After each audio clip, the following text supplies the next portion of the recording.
Bien, iniciamos con una ilustración que espero que no le dé dolor de cabeza. ¿Quién se acuerda de Ricardo Arjona? ¿Se acuerdan que él tenía una canción que ahora yo la puse en la mañana y mi esposa me vuelve a ver así, ¿verdad? Porque le digo, Alexa, reproduce Jesús es verbo y no sustantivo. Y mi esposa se me queda viendo así, ¿qué le pasa? Pero entre broma y broma, es una canción muy interesante, pero al punto al cual quiero llegar es esa declaración, ¿verdad? Jesús es un verbo, es decir, una acción meramente. Yo tengo mis dudas. Yo tengo mis dudas de que vamos a ver si realmente es un verbo, ¿no? Cuando estudiamos una palabra trascendental en la Biblia, va a aparecer como un sustantivo. Erwin la semana pasada hablaba sobre una relación, tener primero una relación antes que ser funcional. Asocio funcional con un verbo. Actuar, hacer, vender, comprar, dar, entregar. Pero sustantivo es lo propio de una persona. La palabra discípulo en el Nuevo Testamento, que por cierto aparece 269 veces en el griego, nunca aparece como un verbo. Siempre aparece como un sustantivo. Es decir, que cuando se habla de un discípulo, no es necesariamente lo que la persona hace, sino lo que la persona es. Pero siendo, hace. ¿Me explico? Y es muy importante que refresquemos estos conceptos. Se hizo una encuesta, y ya compartí esto, pero quiero refrescarlo en Estados Unidos, sobre cómo las personas se consideraban. 64% de personas en Estados Unidos, de tus compatriotas gringos, dicen que son cristianos. 64% de los entrevistados se llamaron a sí mismos cristianos. Cuando se le preguntó a este 64% si se consideraban discípulos, solamente el 4% dijo que sí. Y usted se preguntará, ¿hay una distinción entre cristiano y discípulo? Por supuesto que sí. Hay una distinción bastante importante entre lo que es llamarse cristiano, y aquí lo vamos a empezar a llamar como un cristiano nominal. Yo me llamo cristiano, hago esto, hago esto, hago esto, hago esto, por tanto soy cristiano. Pero el vivir a Cristo, bien, desde permanecer sentados en Cristo, no comienza por un hacer, que ya lo hablamos cuando estudiamos Efesios. ¿Desde dónde comienza? Desde un ser, de estar sentados en Cristo en los lugares celestiales, y posteriormente, entonces, vivo fruto de mi permanencia en Cristo. Un discípulo es quien es y no lo que hace. Por quién es, entonces hace. Y es muy importante que marquemos esta distinción, porque hay un elemento clave que marca la diferencia entre llamarse cristiano, consumir iglesia, y ahora lo vamos a mencionar, bien, y ser un discípulo, que es vivir para Jesús. Es decir, el discípulo centra su vida en Jesús, organiza su vida alrededor de Jesús. Un discípulo sabe cómo estar con Jesús, hace lo que Jesús hace y es como Él es. Yo sé que alguno va a decir, pero Jesús era Dios. Obviamente que sí. No estamos pretendiendo que hagamos los milagros que Jesús hizo, pero sí en un asunto muy importante, carácter. Sí podemos nosotros, por la obra del Espíritu Santo, permitir que Él modele en nosotros el carácter de Cristo. Y nosotros entonces estar con Jesús, hacer lo que Él hizo y ser como Él es. Marquemos la diferencia para que no nos confundamos. No podemos hacer los milagros que Jesús hizo. Estamos de acuerdo en eso. Pero sí ese carácter. Ahora, ¿qué es carácter? La Real Academia Española dice que carácter es un conjunto de cualidades o circunstancias propias. ¿Cuál es el factor común en todos nosotros? El Espíritu Santo. Hemos sido comprados por Cristo a través del Espíritu Santo. Somos moradores, por eso la iglesia ahora es, bien, el depositario del Espíritu Santo.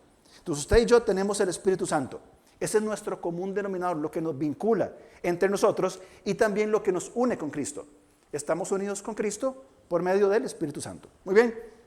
Entonces, un conjunto o circunstancias propias de una cosa, persona o colectividad, la iglesia, nosotros, que las distingue por su modo de ser y obrar. Esto lo pone la Real Academia Española y me encantó cuando pone por su modo de ser y estar, y obrar, perdón, de los demás. Y es el testimonio.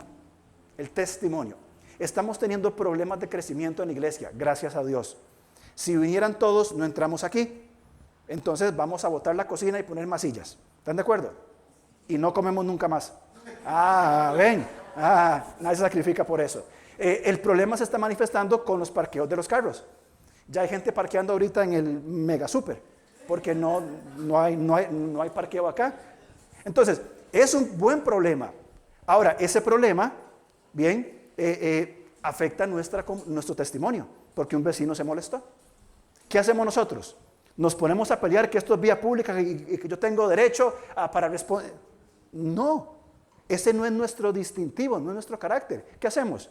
Perdón. Y vamos a intentar acomodar los carros de la mejor manera. Compramos conitos, esperemos que no se los roben. Ahí están puestos donde no debemos parquear. Bien, pero ¿por qué esto? Por un testimonio, porque de acuerdo a este carácter es una señal. Efesios 1:14 dice que fuimos sellados con el Espíritu Santo. Entonces, esta comunidad, nosotros somos esta comunidad. Ahora, esta comunidad sufre y padecemos, sufrimos. Dios es soberano, estamos entendidos de esto, es decir, que sobre Dios no hay nadie más alto que Él. Por eso Él hace lo que Él quiere. Es santo, es perfecto, Dios es soberano, pero las adversidades también son reales, como ayer, Salvita, son reales.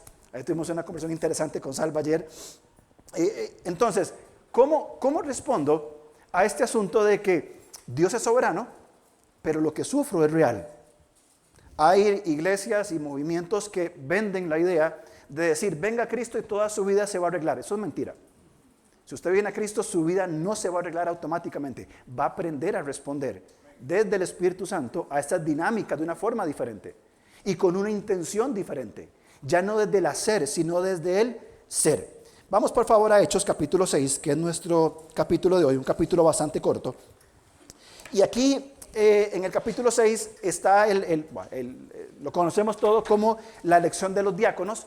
Timoteo va a hablar sobre diáconos, pero son diaconías diferentes que en su momento lo vamos a mencionar. Muy bien, vamos a leer versículos 1 al 7 que tiene que ver con la elección de los diáconos. Dice, en aquellos días, como creciera el número de los discípulos, hubo murmuración de los griegos contra los hebreos, de que las viudas de aquellos eran desatendidas en la distribución diaria.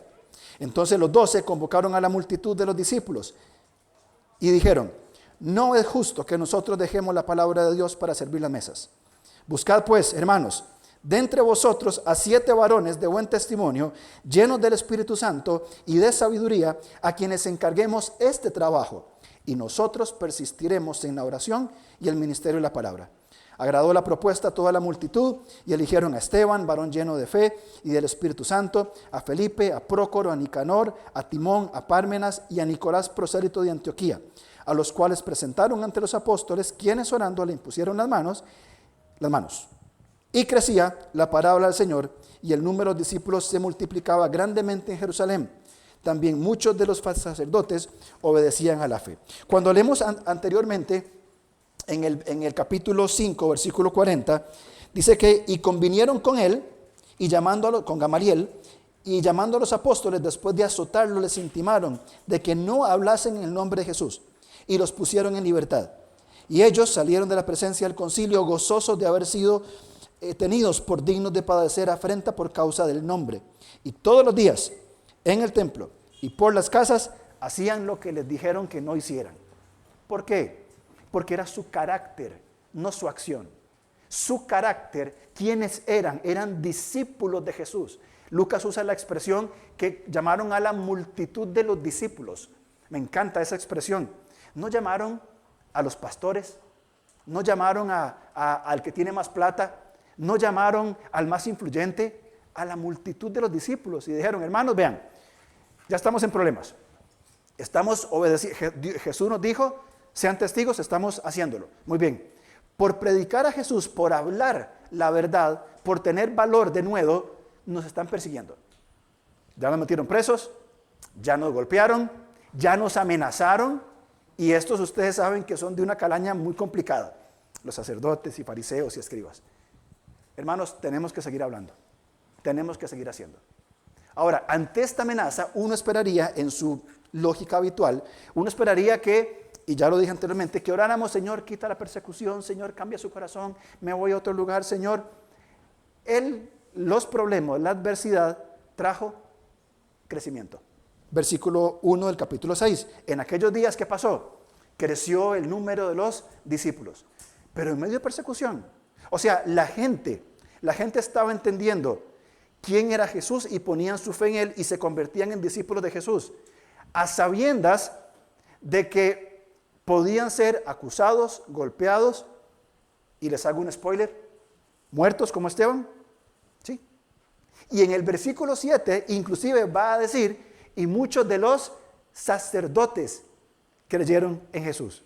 O sea, fíjense el nivel de tensión a nivel de iglesia, de la soberanía del llamado de Dios. Señor, nos llamaste a predicar, pero nos la pusiste muy difícil. Nos golpean, nos encarcelan y van a matar a Esteban. Bueno, adelante. Hay un carácter que resolver. Ahora, los tiempos son diferentes, por supuesto que sí, son diferentes, pero no tanto. Hoy, en nuestro contexto, por la gracia de Dios, tenemos libertad, tenemos bastante libertad de vivir a Cristo y predicar a Cristo, pero hay otras formas en que nosotros también podemos sufrir. La semana pasada Erwin hablaba de un problema muy complejo, que es el conflicto interno, que es un asunto que tiene que resolverse. Si usted tiene un conflicto con una persona en este lugar, no se vaya hoy sin comenzar a arreglar las cosas, porque eso es limitar el crecimiento de lo que estamos hablando. Ahora, el gran problema que había, como ya hemos leído, era el descuido de las viudas. Aquí hay un contexto muy amplio que no voy a invertir mucho tiempo. Cuando hablan acá de los griegos y los hebreos, eran judíos étnicos. Bien, todos eran judíos, todos eran hebreos. El asunto es que los judíos griegos habían crecido fuera de Israel, hablaban el griego y tenían otra forma de pensar. Los judíos hebreos tenían un concepto de que los judíos griegos eran liberales, les importaba menos Dios, etc.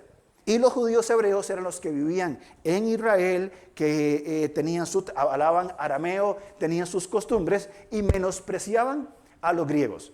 ¿Y qué pasa entonces? Hay un descuido. No dice la palabra de Dios por qué se dio ese descuido. No dice si fue que Pedro se olvidó de comprar el pan, no lo dice. No dice si fue que intencionalmente los judíos dijeron no, a las griegas no.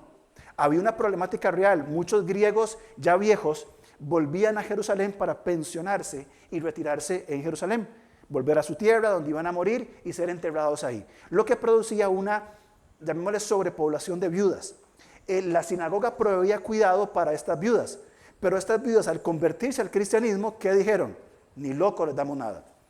Ustedes nos traicionaron, ahora quedan expulsadas de nuestro cuidado. Entonces tenemos judías, mujeres que ya en el contexto eran vulnerables y eran menospreciadas.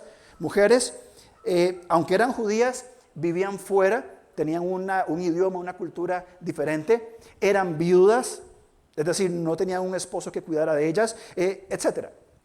Y son desatendidas. La población crecía y eran desatendidas grandemente por la iglesia. Ellos entonces se quejan y comienza un asunto muy problemático que es la murmuración. El problema aquí en Hechos 6 no fue la distribución de la comida. Ese no fue el problema.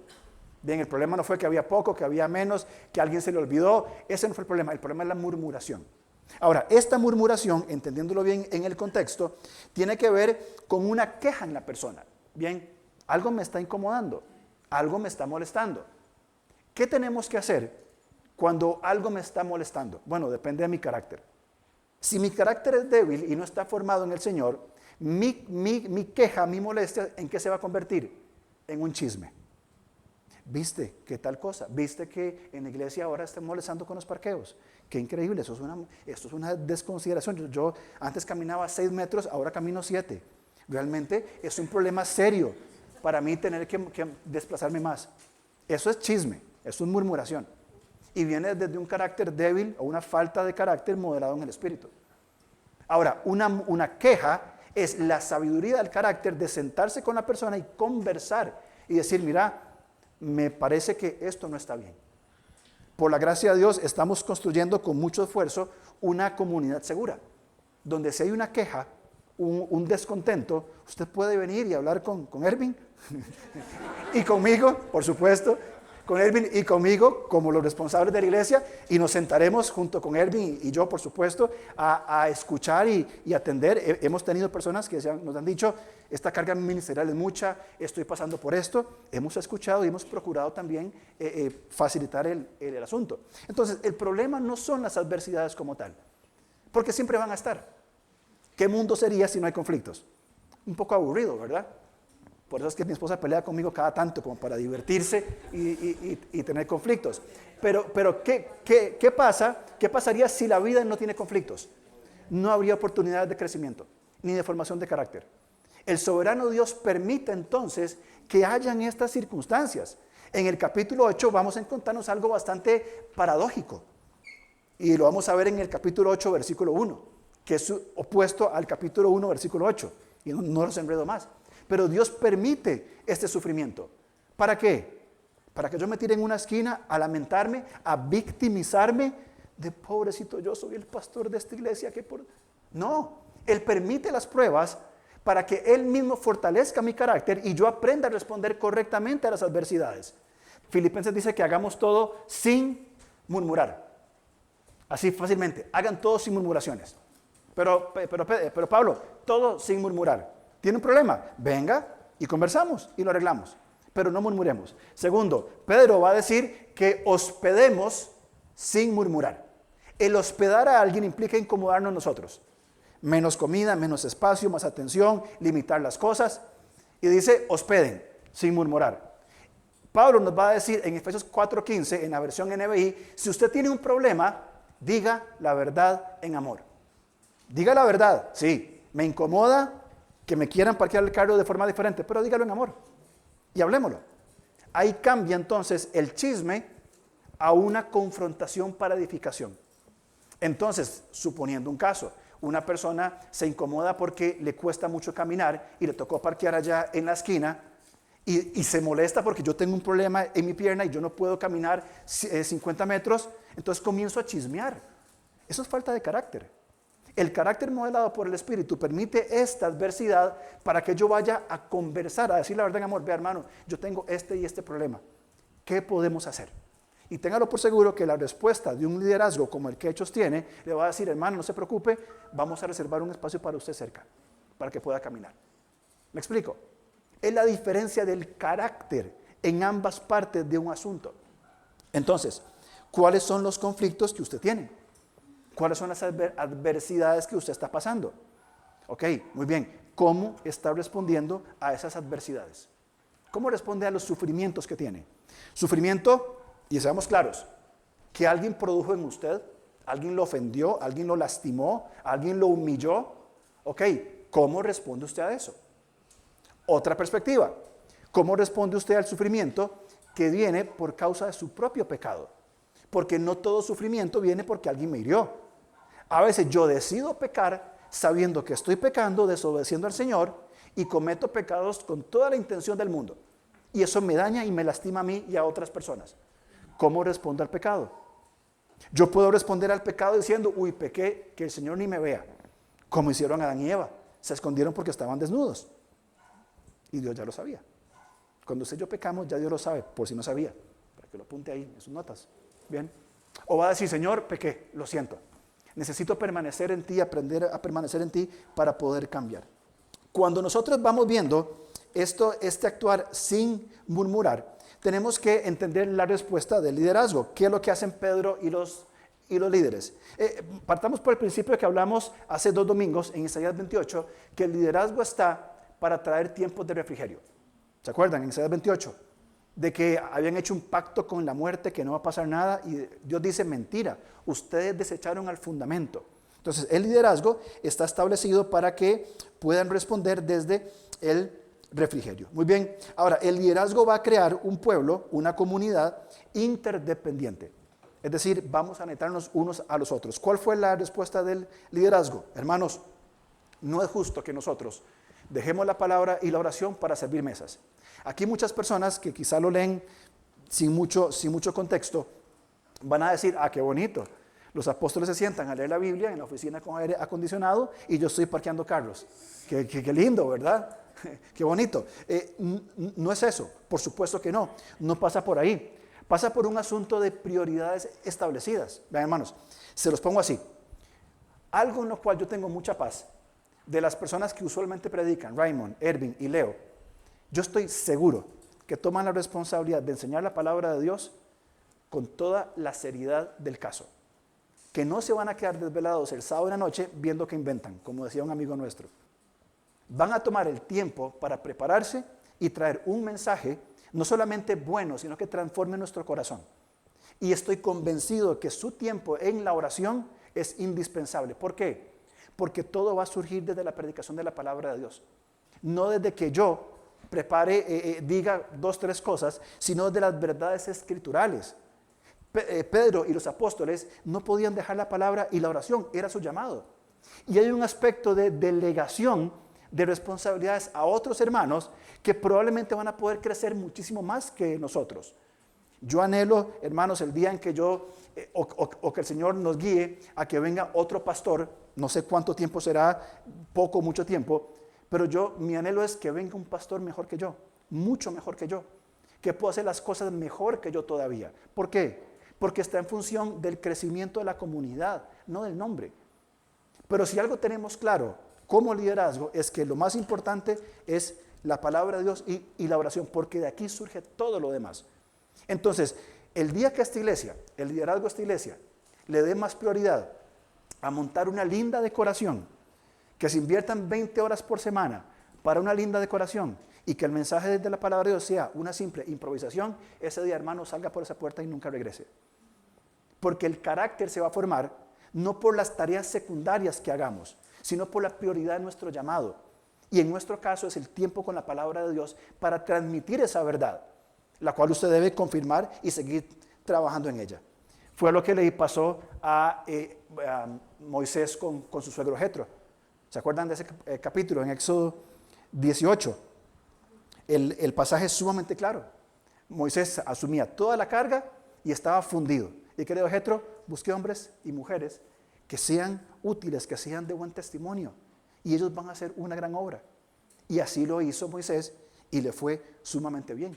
Volvamos a Hechos capítulo 6. Fíjense en el versículo 5, después de la propuesta. Dice, agradó la propuesta a toda la multitud y eligieron a Esteban, varón lleno de fe y del Espíritu Santo, para ser un mesero. O sea, el requisito para ser mesero era ser un hombre lleno del Espíritu Santo y lleno de fe. Es que no pasa por la acción.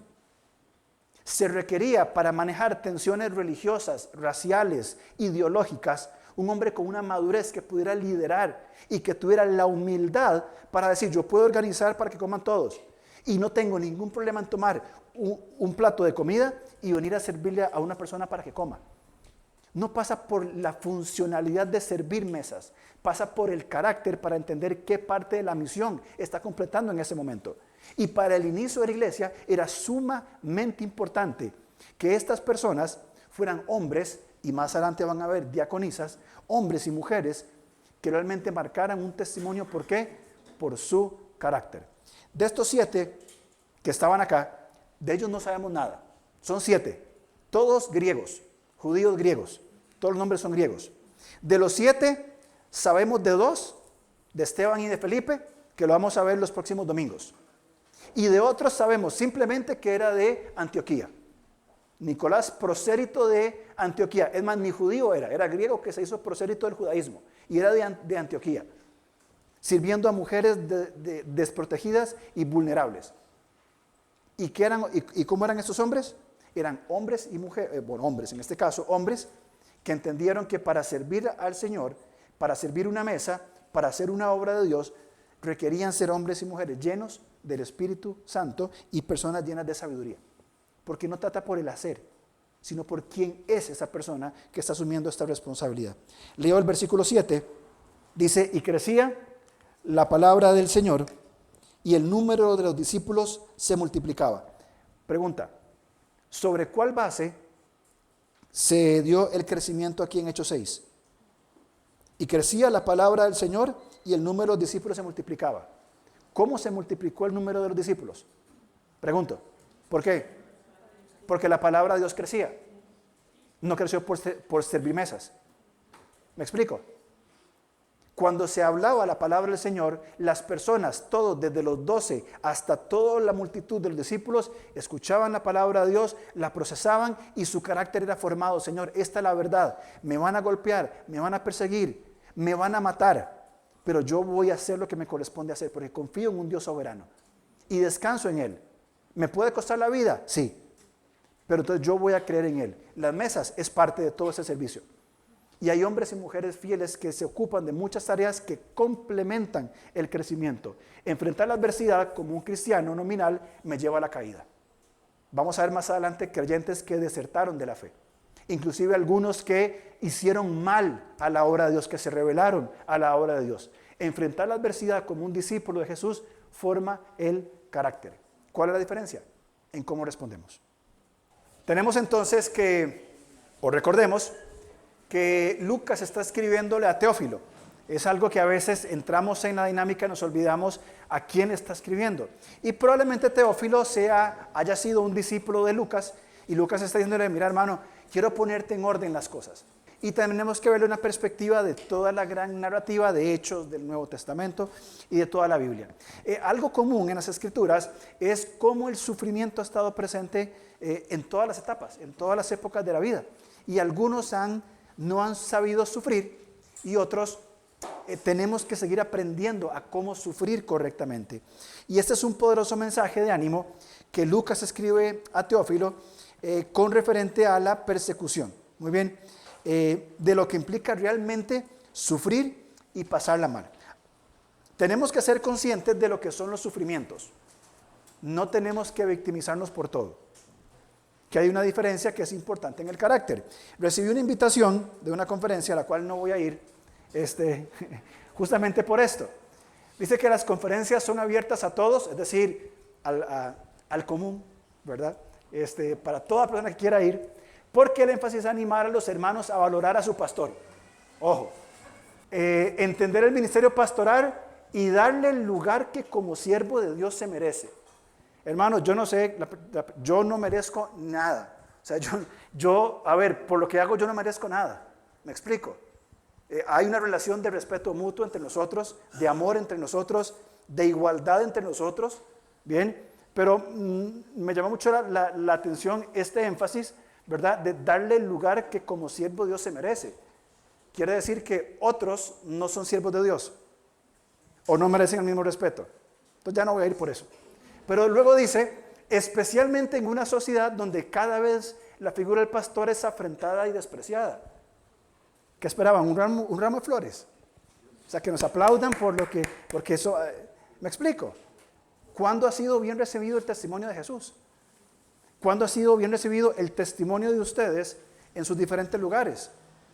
Entonces realmente a mí este tipo de mensajes me incomodan bastante. Asimismo ayudará a los pastores a entender su ministerio, su trabajo pastoral, refrescando lo que ya sabemos. O sea, sabemos todo. Entonces realmente yo digo, estos son los tipos de cosas que son mensajes que creo que no aportan a la comunidad, son mensajes que no van en la línea bíblica. Entonces por un lado hay una persecución que tenemos que entender, una adversidad y una confrontación difícil, pero por otro lado hay victimizaciones también que nos hacemos los mártires por nada. Y tenemos que aprender a ir discerniendo,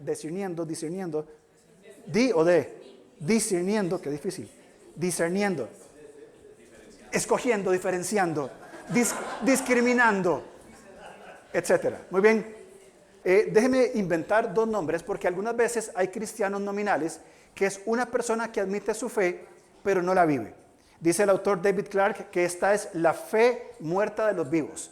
Y es bastante paradójico este asunto. Pero muchas personas se entienden como cristianos, pero no viven de acuerdo a Cristo. ¿Por qué? Hay miles de potenciales respuestas y no vamos a entrar en ellas. Pero sí es entendido que muchas veces dentro del concepto de las personas soy cristiano de consumo. Voy a una iglesia, consumo un servicio, consumo sus beneficios, yo aporto con una ofrenda y pues ya cumplí lo que es ser iglesia. Eso no es iglesia. Y al menos no es la línea que esta iglesia pretende trazar. Bien, está el discípulo de Jesús, una persona que está con Jesús, es como Jesús y hace lo que él hizo en dependencia del Espíritu Santo. Y esto es muy importante que lo vayamos nosotros entendiendo de acuerdo a esta línea, porque en muchos de esos contextos encontramos estos cristianos de consumo, cristianos nominales, bien, que simplemente como que no me interesa ser un discípulo de Jesús. Y Jesús fue un rabí. El llamado es: vengan, síganme, vamos, lo seguimos y estamos constantemente aprendiendo de él. ¿Somos perfectos? No. Bueno, al menos yo no sé usted, pero yo no soy para nada perfecto. Y sigo luchando con asuntos pendientes, con pecados, con cosas que tengo que mejorar.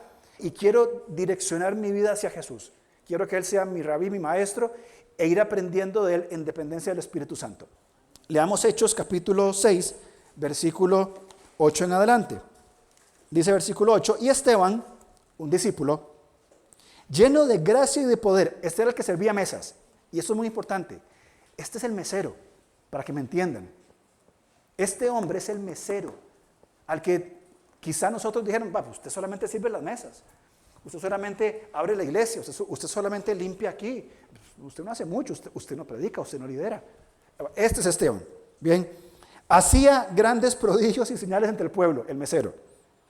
Entonces se levantaron unos de la sinagoga llamada de los libertos y los de Cirene, de Alejandría, de Cilicia, de Asia, disputando con Esteban. Era muy común que hubiera sinagogas de personas por ciertas características. Probablemente estos libertos habían sido esclavos romanos y liberados, y volvieron a Jerusalén, y este grupo hicieron pues su propia sinagoga, o también por un lugar específico, como dice ahí, de Cilicia y de Asia. ¿Qué hicieron?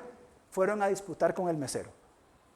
Este solamente sirve mesas, entonces probablemente no sepa mucho. No contaban con que estaba lleno del Espíritu, lleno de gracia y lleno de poder. En el versículo 3 dice que aparte de eso era buen testimonio y era un hombre lleno del Espíritu Santo y sabiduría.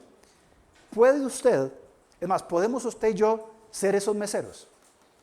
Por supuesto que sí, y ojalá lo seamos. Que seamos los hombres y mujeres llenos del Espíritu Santo, como Esteban lo era, que permanezcamos en la gracia y en la sabiduría del Señor desde nuestra simpleza y los sencillos y comunes que somos. Pero que cuando las personas vengan a nosotros puedan encontrar algo totalmente inesperado. No mi capacidad, no mi inteligencia, no mis habilidades ni mis capacitaciones, la persona de Cristo morando en nosotros. Y que Él se manifieste por nosotros a través de lo que el Espíritu Santo hace. Sería maravilloso. Vienen estos y disputan con Esteban, pero no podían resistir la sabiduría y al espíritu con que hablaba. Algo que me llama la atención, esta palabra hablaba. Cuando Esteban estaba hablando, él sabía muy bien todo lo que le hacían a los que hablaban de Jesús. Lo había visto, ¿verdad? Había visto cómo le golpearon a Pedro y a Juan, vio cuando fueron encarcelados. Él lo sabía. Ahora, Esteban tenía la posibilidad de... No, voy para atrás. Esteban tenía la decisión de no hablar. De decir, la cosa está muy dura ahora, calladito más bonito. Entonces mejor me quedo aquí, no digo nada y no me golpean. Pero es imposible para una persona que es discípulo de Jesús decir, yo no voy a hablar. El cristiano nominal, el que se entiende como un cristiano meramente, va a decir, por sabiduría voy a callar. El discípulo dice, yo tengo que hablar. Y si me van a agradecer por lo que hablo, excelente. Si me van a golpear por lo que hablo, ¿qué puedo hacer? Pedro y Juan dijeron, no podemos callar, no podemos parar de decir lo que hemos visto y oído. Y Juan comienza su primera carta diciendo lo que hemos visto, lo que hemos oído, lo que contemplaron nuestros ojos tocante al verbo de vida, eso anunciamos, eso decimos. No podemos callar. Esteban tuvo la oportunidad de callar y no cayó. La pregunta se me devuelve a mí. Yo tengo la oportunidad de callar o de hablar. ¿Qué voy a hacer? ¿Desde dónde mi carácter me guía a actuar? Continúa el texto diciendo, desde el versículo 11, entonces sobornaron a unos para que dijesen que habían oído hablar palabras blasfemas contra Moisés y contra Dios, lo cual era mentira, y soliviantaron, es decir, hicieron un alboroto al pueblo de los ancianos y los escribas, y arremetiendo le arrestaron y le trajeron al concilio. Y pusieron testigos falsos que decían, este hombre no cesa de hablar palabras blasfemas contra este lugar santo y contra la ley. Pues le hemos oído decir que ese Jesús de Nazaret destruirá este lugar y cambiará las costumbres que nos dio Moisés. Siguen con el mismo cuentito de la malinterpretación de lo que habló Jesús. Mateo 24, Jesús dijo, tiren este templo y en 3 días lo levantaré. Hablaba de su cuerpo. Pero estas personas no tenían el suficiente procesamiento intelectual, y sino que se quedaron ahí. Usemos lo mismo. Versículo 15. Entonces, todos los que estaban sentados en el concilio, al fijar los ojos en él, vieron su rostro como el rostro de un ángel. Un ángel que servía mesas. Y esto para mí es apasionante. La sencillez de Esteban. Un hombre que era un judío de segunda clase, porque había sido criado fuera de Jerusalén. Un judío que lo tomaron para un servicio que cualquiera podía hacer, organizar la distribución de la comida. Él no estaba en la palabra y en la oración como Pedro, como Juan, como los demás. Pero el discurso que Esteban va a hacer en el capítulo 7, el cual Leo nos va a explicar la próxima semana, es un discurso que yo creo que ningún predicador nunca jamás ha hecho como él lo hace. ¿De dónde venía la llenura del Espíritu? ¿De dónde venía la fe? ¿De dónde venía la gracia? ¿De dónde venía inclusive esa apariencia física de que su rostro fuera contemplado como un ángel? ¿De qué capacidad propia? De ninguna. Es del Señor, formando el carácter de decir, yo voy a hablar, que aún le sostiene cuando Él va a hablar. Ahora, quiero aquí marcar algunas líneas sobre eso que leímos, sobre esos temas. ¿Qué haría un cristiano nominal en una situación como la de Esteban? Murmura como práctica común, tiene un descontento, murmura, viene el chisme, no confrontará el conflicto. Tengo un problema con Andrés, el cual nunca tenemos problemas, nos queremos mucho, supongo. No confronta a donde me acuerdo, y cuando hemos tenido han sido buenos. No confronta el conflicto, desatiende a las personas vulnerables, es decir, no le importa a una persona que está en condiciones de vulnerabilidad, como las viudas, por ejemplo, descuida sus responsabilidades primarias y será independiente del Señor. No va a depender del Señor. Es decir, la vida de este cristiano nominal gira en torno a sí mismo. El centro de gravitación, el centro de existencia de un cristiano nominal es él mismo. Yo, mis intereses, mi reino, mi ganancia, mi prioridad, mis valores, mis principios, mis decisiones. Ahora, ¿cómo respondería un discípulo de Jesús? Evitaría la murmuración al máximo y cuando hay un descontento, confrontará sanamente el conflicto. Un discípulo de Jesús, cuando se ve en un conflicto con alguien, se sienta, lo invita a un café y conversan sobre el asunto y procuran solucionarlo. Y si no logran a una sola solución, llegan por lo menos a un de acuerdo en que están en desacuerdo y viven en paz y en armonía. Un discípulo atenderá a los vulnerables. Es como ese hombre de Samaria que descendía y encontró al judío golpeado al lado. ¿Qué hizo el buen samaritano? Yo lo atiendo. Este discípulo asumirá su responsabilidad con Dios. Va a tener una intimidad con el Señor Jesús, porque entiende que su rol es ser un discípulo. Vamos conmigo, por favor, a Primera de Pedro, porque aquí entendemos lo que implica el sufrimiento. Y después solamente quiero mencionar 3 lecciones muy específicas, muy sencillas, de lo que implica el discípulo, cómo responde el discípulo con carácter ante la adversidad. Primera de Pedro 1:3. Ahora sí, bendito el Dios y Padre de nuestro Señor Jesucristo, que según su grande misericordia nos hizo renacer para una esperanza viva, por la resurrección de los muertos. Cuando vemos este texto, hablamos de un renacer, una persona que tiene el Espíritu Santo y que mora en él, bien, y tiene una esperanza activa, viva.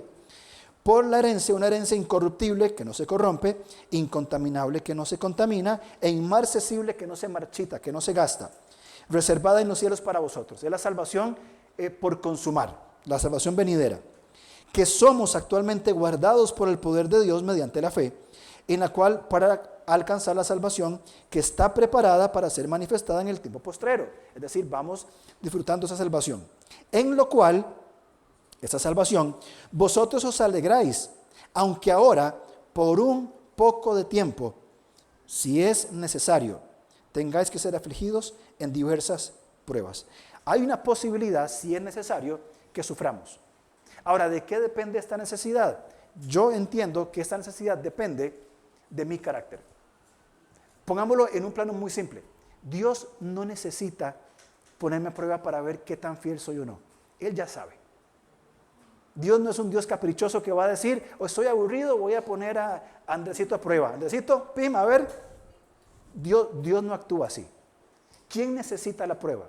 ¿Quién necesita pasar por el momento difícil? ¿Y quién necesita el fortalecimiento del carácter en las adversidades? Soy yo. Yo soy el que lo necesita. Y ahí cuando el carácter se va fortaleciendo, no por una respuesta de cuán fuerte soy yo. Vean qué fiel que soy, qué discípulo que soy, que realmente tolero la prueba y paso. Pues es que yo, ¿cómo no? Por supuesto. Sino el carácter se va a entender cuando la persona no da un paso de valentía sacando pecho, sino que tiene una actitud de adoración y postración delante del Señor. Señor, estoy sufriendo, aquí estoy, fortaléceme, enséñame cómo responder, haz madurar mi fe en medio del dolor para saber cómo responder de una manera diferente, que es lo que Santiago nos va a decir. Retroceda unas cuantas páginas para atrás en el capítulo 1, versículo 2, dice, hermanos míos, tened por sumo gozo cuando os halléis en diversas pruebas. Pero Santiago, ¿cómo voy a estar feliz por estar sufriendo? Por estar en el dolor, sabiendo que la prueba de vuestra fe produce paciencia. Paciencia no es la paciencia que tenemos cuando estamos en una presa o cuando estamos comprando verduras. Esa no es paciencia. Esta paciencia es una largura de ánimo. Es decir, me dispongo no a que pase rápido esto porque ya no aguanto. Es que me dispongo a llevar lo que el Señor ha permitido que yo lleve. Fortalecido por Él, no por mis propias virtudes. Mas tenga la paciencia su obra completa, porque perdemos la paciencia y la obra no se completa. Para que seáis maduros, maduros y maduros. Seáis perfectos, cabales, sin que os falte cosa alguna. Para que sean completos. Para que tengan lo que necesiten para responder. Y si alguno, sea quien sea, tiene falta de sabiduría, pídala a Dios. ¿Se acuerdan cuando en Pedro dice, Dios nos ha provisto, es en 2 Pedro capítulo 1, dice que como Dios ya proveyó todo para la vida, Él dice, ya Dios proveyó ya todo para la vida, simplemente vayan construyendo sobre lo que Él ya nos dio. Este es el sentido. Ya estamos en Cristo, ya tenemos el Espíritu Santo, ya tenemos una eternidad asegurada y tenemos un presente que puede ser sostenido en Él si yo entiendo cuál es mi responsabilidad y cómo me someto día con día al Señor Jesús. Ayer hablábamos con los pastores en una conferencia que estábamos y poníamos un ejemplo, un pecado X. Bien, este pecado está afectando a la persona y pusimos el ejemplo de la inmoralidad sexual. Bien, la inmoralidad sexual de esta persona viene por el uso del teléfono. Ok, entonces yo porque veo el teléfono veo inmoralidad sexual o pornografía, como sea. Muy bien, la solución no es quitarme el teléfono, porque el problema no es el teléfono. ¿Cuál es el problema? Es mi corazón. ¿Cuál es la solución primaria de donde surge todo lo demás? Que yo me someta al Señor, que yo lo busque a través de herramientas prácticas en las cuales voy acercándome a Él. Pero no es que simplemente corto algo y ya está. Es que más bien me someto a esa formación de carácter que el Espíritu hace. Versículo 12 de Santiago 1. Bienaventurado el varón que soporta la tentación, porque cuando haya resistido la prueba, recibirá la corona de vida que Dios ha prometido a los que le aman. Hay recompensa, hay una victoria en el Señor. Ya tenemos la victoria en el Señor. Entonces, ¿qué entendemos nosotros de esta diferenciación entre una persona que se considera un cristiano que solamente consume iglesia? Y espero estar siendo claro con lo que quiero decir. Vengo, participo, escucho, ofrendo y me voy y ya cumplí con el Señor. Pero toda mi vida sigue centrada en mí. Es más, la venida a la iglesia sigue centrada en mí. La vida sigue centrada en mí y en mis necesidades. Y no está centrada en la persona de Cristo. Y toda la vida gira en torno a Cristo. Con esto no quiero decir de que toda persona tiene que buscar una vida en un monasterio o hacerse pastor. No, no, no. Su misma vida, lo que usted vive, en sus trabajos, en su comunidad, en su familia, en el deporte que hace, en los entretenimientos que tiene, en todo está centrado en Cristo. Está centrado en Él. Yo voy a correr y procurando centralizar ese tiempo mío centrado en Cristo. Voy a mi trabajo, cumplo mi responsabilidad porque me da de comer, porque es lo que tengo que hacer, pero sigue centrado en Cristo. Es decir, todo está conectado a Él, mi vida gira en torno a Él. Mis decisiones, mi carácter, mis conceptos, mis ideas, mis respuestas, sigue centrado en Él y no en mí. Ahora, fácil no es. Pero sí es un proceso en el cual podemos estar y seguir caminando. ¿Cuándo? Cuando dejemos de ser cristianos nominales y comencemos a ser discípulos de Jesús. Y ser discípulos de Jesús significa, en primer lugar, aprender a estar con Jesús. A permanecer en Él, Señor, como por la palabra, por la oración, por la comunidad, por la convivencia, por la meditación, por ver a Dios en todo lo que hacemos. Ahí está esa línea. Quiero terminar con 3 principios muy específicos. La adversidad trae crecimiento y el crecimiento forma el carácter. Esa es la línea que está en Hechos capítulo 6. Bien, número 1. El sufrimiento genera espacio para aprender a responder en función de la gracia y poder de Dios. Esto es fe que modela el carácter del discípulo. Bien, lo vimos en Esteban. Esteban va a morir. El próximo domingo muere Esteban. Le queda una semana de vida. Pero entiende este asunto. Fíjense, y les leo rápidamente 1 de Pedro 1:6. En lo cual vosotros os alegráis, aunque ahora por un poco de tiempo, si es necesario, tengáis que ser afligidos en diversas pruebas. Lo que usted está sufriendo hoy, mi querido hermano, es para formar su carácter. Huya, escóndase, niéguelo, y su carácter no va a ser formado y no va a terminar en una alabanza a Dios. Afróntelo desde los recursos de Dios que ya tenemos en Cristo y su carácter va a ser formado. Número 2, elijo hablar. El carácter se forma al insistir en mostrar a Cristo, a pesar de la oposición que se dé a través de diferentes formas. Esteban pudo callar, pero eligió hablar. Samuel Pérez Millos dice, no en un libro, yo lo escuché en una conferencia o una conversación, él dice algo que a mí siempre me queda grabada. Bien, somos responsables de lo que decimos, pero aún somos más responsables de lo que no decimos. A veces tenemos verdades que decir, tenemos cosas que decir, tal vez a la esposa, a los hijos, a un hermano, tal vez alguna declaración delante de mis compañeros de trabajo sobre mi fe, sobre mi vida, sobre mis creencias, pero decidimos callar. ¿Está bien? Eso que decidimos callar, somos responsables de ese silencio. Totalmente. Porque teniendo la verdad, preferimos guardarla. No sé quién lo dijo, y lo voy a parafrasear, pero hay una frase muy similar que dice algo así como que no me asusta la maldad de los malos, me asusta el silencio de los buenos. No sé, alguien lo dijo, no me acuerdo quién ahora, pero va sobre esa misma línea. Vemos la maldad, vemos que tenemos que decir algo con denuedo y callamos. Esteban sabía que se hablaba y cuando comenzó a dar ese discurso y cuando lo llevaron preso dijo, Señor, hasta aquí me la prestaste, hasta aquí llegué, pero yo voy a decir la verdad de las cosas. Ese valor, ese denuedo. Y hermano, otra vez, usted y yo no vamos a ser apedreados probablemente por decir la verdad, en amor, en edificación, con inteligencia, con sabiduría, con gracia, sazonadas con sal, que sepan bien las palabras. Pero algunas veces elegimos callar. Tercero y último, mientras que parece que la oposición y la mentira son avasalladoras, el discípulo aprende a permanecer en Jesús para responder desde la fe y desde el carácter. Estamos hablando entonces de que estamos aprendiendo a permanecer. Yo no he aprendido al 100% cómo permanecer en Cristo, Juan capítulo 15. No lo sé, estoy aprendiendo todavía después de 30 y resto de años de ser creyente, casi 47 de vida. Sigo aprendiendo cómo permanecer. Sigo aprendiendo cómo ser un discípulo de Jesús. Sigo aprendiendo en cómo estar con Jesús y procuro espacios en mi vida para seguir aprendiendo. Intento imitar y aprender el carácter de Cristo. Busco hacer lo que Él hizo y no siempre tengo éxito. Muchas veces fracaso. Pero creo que lo que me da la esperanza es decir, ok, pero sigo aprendiendo. Sigo permaneciendo, estoy aprendiendo a permanecer. Y tal vez un poquito cada día aprendo un poco más. Cuando vienen esas adversidades, cuando vienen las pruebas, los sufrimientos, los dolores, y mi carácter va a ser formado, estoy entendiendo que estoy poniendo un bloque en esa gran construcción de lo que implica permanecer como un discípulo de Jesús.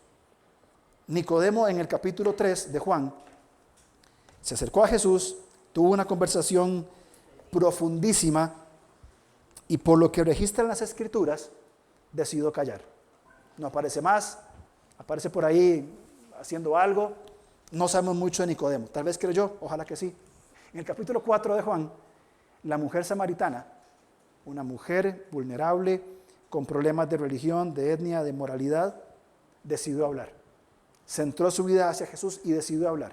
Y Juan capítulo 4 dice que las personas en Samaria, en Sicar, le dijeron, ahora creemos, no solamente por lo que tú nos dices, sino por lo que hemos visto en Jesús. ¿Quién habló? ¿Quién llegó a un pueblo que odiaba a los judíos, religiosamente, étnicamente? Una mujer en un estado de vulnerabilidad tremenda, una mesera, tomando el ejemplo de Esteban, que fue y dijo, yo no puedo callar delante de mis hermanos. Voy con un mensaje totalmente distinto, contracultural, anti nuestra religión, todo yo voy a hablar. Y muchos creyeron. En el capítulo 8 de Hechos, Felipe va a decir, yo voy para Samaria, donde nos odian. Decidió hablar. Entonces, ¿podemos decidir seguir siendo un cristiano de consumo o vamos a ser discípulos?